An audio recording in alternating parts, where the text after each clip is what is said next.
ஆண்டவராய் இயேசு கிறிஸ்துவின் நாமத்தினால் உங்கள் யாவருக்கு என்னுடைய அன்பான வாழ்த்துக்களையும் நன்றிகளையும் தெரிவித்துக் கொள்கிறேன். ஆண்டவர் மலை பிரசங்கத்தில்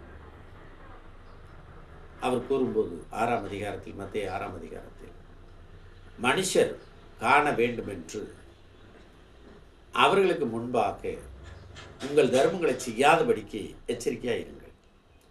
செய்தால் பரலோகத்தில் இருக்கிற பிதாவினிடத்தில் உங்களுக்கு பலன் இல்லை என்றும், ஆகையால் நீ தர்மம் செய்யும்போது மனுஷரால் புகழப்படுவதற்கும் மாயக்காரர் ஆலயங்களிலும் வீதிகளிலும் செய்வது போல உங்களுக்கு முன்பதாக தாரை ஊதி வியாதே என்றும் அவர்கள் தங்கள் பலனை அடைந்து தீர்ந்தாயிற்று என்றும் வசனத்தில் நாம் வாசிக்கிறோம்.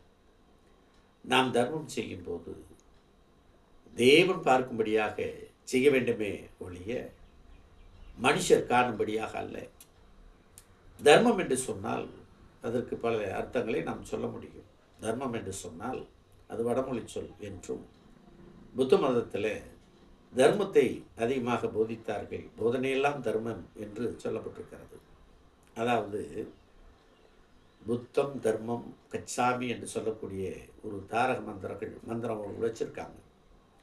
தர்மம் என்று சொன்னால் நீதி என்றும், அறம் என்றும், ஒழுக்கம் என்றும், கடமை என்றும், நற்செயல் என்றும் சொல்லப்பட்டதாக கூறுகிறார்கள். அது மட்டும் தர்மம் அல்ல. தர்மத்தில் சனாதன தர்மம் என்றும், வரணாசிர தர்மம் என்றும், மனு தர்மம் என்றும், தொழில் தர்மம் என்றும் பல வகையாக வைத்திருக்கிறார்கள்.